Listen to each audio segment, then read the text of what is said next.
स्वागत है आपका एक बार फिर हमारी आईपीएल की स्पेशल सीरीज में, जहां पर आज हम बात करने वाले हैं दिल्ली कैपिटल्स की ताकत और कमजोरी को लेकर। आखिर आईपीएल सीजन 16 के लिए दबंग दिल्ली में कितना है दम, आज इसी पर चर्चा करेंगे। क्योंकि ये वो टीम है जो कि आईपीएल की सबसे पुरानी टीमों में से एक है, आईपीएल के पहले सीजन से खेल रही है, लेकिन खिताब आज तक नहीं जीत पाई है। तो क्या इस बार डेविड वार्नर की कप्तानी में दिल्ली कैपिटल्स कुछ कमाल कर सकती है? इसी पर चर्चा करते हैं। तो सबसे पहले बात करते हैं उन 4 सीजन्स की जब दिल्ली कैपिटल्स ने अपना नाम बदला और बदली किस्मत के साथ में आईपीएल में अपना एक तरह से कह सकते हैं नया आगाज किया। क्योंकि इससे पहले दिल्ली डेयरडेविल्स होती थी, तो हम 2018 से पहले की बात नहीं करेंगे, 2019 से बात करते हैं। 2019 में पॉइंट्स टेबल में तीसरी पोजीशन तक आई ये दिल्ली कैपिटल्स, और रिजल्ट जो था वो प्लेऑफ तक गया, यानी कि टॉप 4 में फिर भी रही। 2020 में दूसरी पोजीशन पर रही थी पॉइंट्स टेबल में, लेकिन रनर्स अप रही और यानी कि फाइनल तक पहुंची। 2021 के अंदर पॉइंट्स टेबल में पहली पोजीशन पर थी और उसके बाद में प्लेऑफ तक पहुंची, और 2022 पॉइंट्स टेबल में 5वीं पोजीशन पर ग्रुप स्टेज में एलिमिनेट हो गई। यानी कि पिछले 4 सीजन्स को अगर देखा जाए तो 4 में से 3 सीजन जो थी प्लेऑफ में क्वालिफाई किया, लेकिन पिछले सीजन में बहुत ही मार्जिनली, बहुत ही क्लोज कहते हैं एनकाउंटर रहा है इसका, कि ये कहीं ना कहीं क्वालिफाई नहीं कर पाई प्लेऑफ के लिए। लेकिन इस बार सीजन 16 के लिए तैयार है दिल्ली कैपिटल्स। कुछ बदलाव किए गए हैं, लेकिन एक बदलाव मजबूरी का बदलाव है, और वो बदलाव है ऋषभ पंत की गैर मौजूदगी में डेविड वार्नर की कप्तानी। तो क्या डेविड वार्नर इस बार कमाल कर सकते हैं? आईपीएल में अब से पहले सनराइजर्स हैदराबाद के लिए उन्होंने 2013 से 2021 तक 5 सीजन में कप्तानी की है। एक टाइटल सनराइजर्स हैदराबाद को वो जरूर जिता चुके हैं। कुल अगर हम बात करें तो 69 मुकाबलों में से 35 जीत इन्होंने एसआरएच को दिलाई थी, और अपनी कप्तानी में अगर उनका जीत का परसेंटेज की बात की जाए तो 52.17, करीब 52% का इनका जीत का परसेंटेज है। लेकिन सबसे बड़ी बात है एक टाइटल, तो यानी कि एक विदेशी कप्तान इस टीम को मिला है, लेकिन खिताबी यहाँ पर सूखा जो है ये अपनी टीम को, जो पहली टीम हुआ करती थी, उसमें दूर कर चुके हैं। तो यहाँ पर डेविड वार्नर के आने से क्या कुछ बदलाव होगा? थोड़ा अनफॉर्चुनेट है ऋषभ पंत का ना होना, लेकिन फिर भी दिल्ली कैपिटल्स के लिए ब्लेसिंग्स हैं कि कम से कम डेविड वार्नर इस टीम का हिस्सा थे। पहले हम बात कर लेते हैं उन खिलाड़ियों की जिन्हें सीजन 16 के लिए डीसी ने रिलीज़ किया था मिनी ऑक्शन से पहले। तो टिम साइफर्ट को इस टीम ने रिलीज़ किया था, केएस भरत को इस टीम ने रिलीज़ किया था, मनदीप सिंह और अश्विन हेब्बार। तो ये 4 खिलाड़ियों को रिलीज़ किया था। अब हम बात कर लेते हैं उन खिलाड़ियों की जिन्हें मिनी ऑक्शन से पहले इस टीम ने रिटेन किया था, यानी कि पिछले सीजन से आगे कंटिन्यू करने का फैसला किया। तो बल्लेबाजों की अगर हम बात करें, ऋषभ पंत को रिटेन किया था, तो ऑब्वियसली कैप्टन थे डेविड वार्नर, जो अब कैप्टन बन चुके हैं। पृथ्वी शॉ, सरफराज खान, यश ढुल, रिपल पटेल। ऑलराउंडर्स में Roman Powell, Mitchell Marsh, Lalit Yadav, अक्षर पटेल, अमन खान, ये रिटेन किए गए ऑलराउंडर्स थे। स्पिन गेंदबाजों में विक्की ओसवाल, कुलदीप यादव, प्रवीण दुबे, और तेज गेंदबाजों में ऑनरिक नौकिया, चेतन सकारिया, कमलेश नागरकोटी, खलील अहमद, लुंगी एनगिडी और मुस्तफिजुर रहमान। यानी कि करीब 20 खिलाड़ियों को इस टीम ने रिटेन किया था सीजन 16 की स्ट्रैटेजी के लिए, और अच्छी खासी टीम थी, लेकिन और बेहतर करने की कोशिश की मिनी ऑक्शन में, कुछ कमियों को पूरा करने की कोशिश की। मसलन अगर बात करें तेज़ गेंदबाजी की इस टीम में, तो यहाँ पर कहीं ना कहीं भारतीय गेंदबाज तेज़ गेंदबाजी में अनुभव की कमी थी।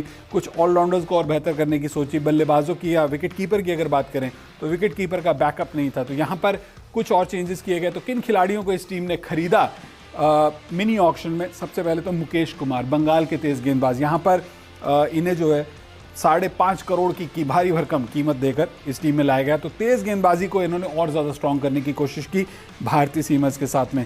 ईशांत शर्मा को भी करीब 50 लाख में खरीदा। रायलू रोजो करीब 4 करोड़ 60 लाख में। मनीष पांडे, फिलिप सॉल्ट 2 करोड़ में। तो यहाँ पर ये 5 खिलाड़ियों को यहाँ पर लाए गए। बैकअप विकेट कीपर को इस टीम में जोड़ना कहीं ना कहीं डीसी के लिए फ़ायदे का सौदा रहा, किस्मत से, क्योंकि इस मिनी ऑक्शन के कुछ ही दिन बाद आप जानते ही हैं कि ऋषभ पंत का सड़क हादसा हुआ था, और उसके बाद वो क्रिकेट की अभी फिलहाल पिच से दूर हो चुके हैं। लेकिन ओवरऑल सीजन 16 के लिए जो टीम है, जो 25 खिलाड़ी अब इस टीम के हो चुके हैं, उस पर अगर हम नज़र डालें तो आप देख सकते हैं ओवरऑल बल्लेबाजों में 3 ओवरसीज प्लेयर्स हैं, डेविड वार्नर, फिल सॉल्ट और राइजली रोजो। लेकिन ऋषभ पंत का अभी तक ऑफिशियल रिप्लेसमेंट इस टीम ने नहीं मांगा है। तो 24 खिलाड़ी हैं, एक खिलाड़ी बाहर है। मैंने इस टीम में अभी भी ऋषभ पंत को रखा है। एक तो टीम की पहचान ऋषभ पंत से है, दूसरा ऑफिशियल रिप्लेसमेंट अब तक नहीं आया है। ऑलराउंडर्स में रोमन पॉवेल और मिचेल मार्श बेस्ट ऑलराउंडर्स में से एक है। पावर हिटिंग कर सकते हैं रोमन पॉवेल, और मिचेल मार्श तो आप जानते ही हैं जिस तरह से T20 वर्ल्ड कप में 2021 में अपनी टीम को ऑस्ट्रेलिया को जिताया और भारत दौरे पर भी उन्होंने शानदार प्रदर्शन किया है। स्पिन गेंदबाजी में कुछ खास चेंज नहीं हुआ क्योंकि इनके पास में ऑलराउंडर्स में काफ़ी अच्छे अक्षर पटेल जैसा ऑलराउंडर इनके पास ऑलरेडी है, ललित यादव इनके पास में है, तो स्पिनर्स की बहुत ज़्यादा ज़रूरत है नहीं, कुलदीप यादव इनके पास हैं।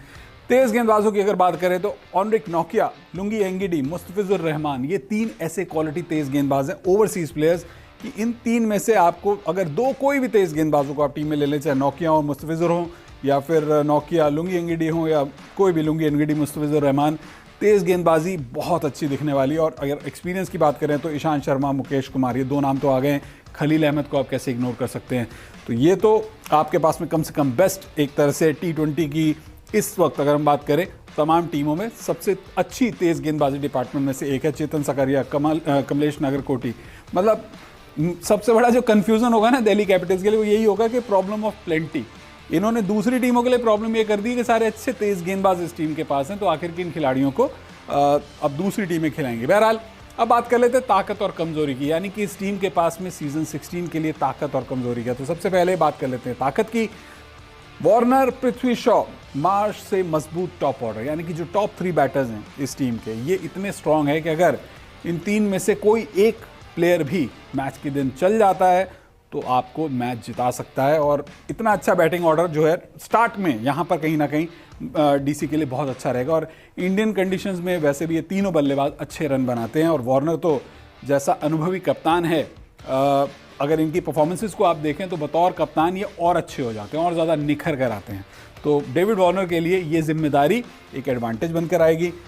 कुलदीप, अक्षर जैसे 2 इंटरनेशनल क्वालिटी स्पिनर्स, तेज़ गेंदबाजी तो मैंने आपको बताई है, लेकिन कुलदीप यादव और अक्षर पटेल इंडियन सब कॉन्टिनेंट में T20 के अंदर इस टीम की बेस्ट बॉलिंग को और ज़्यादा धारदार बना देंगे और मजबूत तेज़ गेंदबाजी। तो यहाँ पर आपको क्या कहूँ कि ओवरऑल ये टीम ऐसी है कि आप फिर से इसे फेवरेट्स में काउंट कर सकते हैं, लेकिन खिताबी सूखे के लिए कुछ अड़चनें भी होती हैं, यानी कि कमजोरियां भी होती हैं जिसका फ़ायदा दूसरी टीमें उठानी चाहेंगी या जिससे आपको पार पाना होगा। तो वो कमजोरियां क्या है उस पर भी नज़र डाल लेते हैं। सबसे पहले तो ऋषभ पंत का अब तक बैकअप नहीं है। आपको यहाँ पर फिल सॉल्ट को आप लेकर आए हैं टीम में, लेकिन ऋषभ पंत कुछ कह नहीं सकते यहाँ पर, बिना कहे आप खुद समझ गए होंगे। टीम में चाहे कोई भी हो, ऋषभ पंत और एक कैप्टन थे, मैच विनर थे, पोस्टर बॉय थे।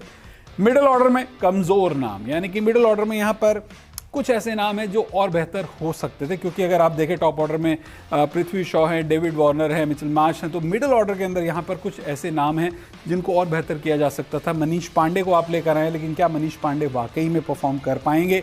रोमन पॉवेल हैं, क्या वो प्लेइंग 11 के अंदर शामिल होंगे? डेफिनेटली आप किसी इंडियन प्लेयर को यहाँ पर मिडिल ऑर्डर में खेलते हुए देखेंगे तो यहाँ पर थोड़ी सी कन्फ्यूजन हो सकती है। प्लेइंग 11 में विदेशी नामों पर असमंजस, जैसा मैं कह रहा हूँ कि यहाँ पर प्रॉब्लम ऑफ प्लेंटी है। जो विदेशी नाम है इतने अच्छे हैं कि आप किसको खिलाएंगे किसको नहीं खिलाएंगे आप कह नहीं सकते। मसलन अगर मैं दिल्ली कैपिटल्स की टीम की बात करूं तो इस टीम के अंदर जो 8 विदेशी खिलाड़ी हैं उनमें स्पेशलिस्ट 5 ऐसे बल्लेबाज हैं जिनमें 3 खिलाड़ियों को मैं अपनी टीम में लेना चाहूँगा। डेविड वार्नर डेफिनेटली इस टीम का हिस्सा होंगे। विकेट कीपर के तौर पर यहाँ पर मैं फिल सॉल्ट को अपनी टीम में रखूँगा। लेकिन अब बात आ जाती है कि भाई बाकी के एक और खिलाड़ी कौन होंगे? तो क्या रोमन पॉवेल होंगे? मुझे नहीं लगता, क्योंकि मिचेल मार्श इस टीम में ऑलरेडी हैं। तो रायली रोजो, उन्हें भी बाहर मुझे रखना पड़ेगा। लेकिन फिर तेज़ गेंदबाजी की बात आ जाती है तो तेज़ गेंदबाजी में ऑनरिक नोकिया है, लुंगी एंगिडी है, मुस्तफिजुर रहमान है। तो क्या मैं इन 3 में से सिर्फ एक ही विदेशी को खिलाऊंगा? यहाँ थोड़ी सी कन्फ्यूजन। तो प्रॉब्लम ऑफ प्लेंटी जो है इस टीम के साथ है। तो आपको होगा ये कि डेविड वार्नर और हो सकता है फिल सॉल्ट खेले, या फिर डेविड वार्नर, फिल सॉल्ट और मिचेल मार्श खेले। तो तेज़ गेंदबाजी में आपको सिर्फ एक ही विदेशी खिलाड़ी इस टीम का हिस्सा दिखेगा। लेकिन स्पिन गेंदबाजी इस टीम की अच्छी है। बाकी इस टीम की अगर मैं चौथी कमजोरी की बात करूं तो डेविड वार्नर, पृथ्वी शॉ का बैकअप नहीं है, क्योंकि इस टीम के कैप्टन भी हैं, ओपनर्स भी हैं।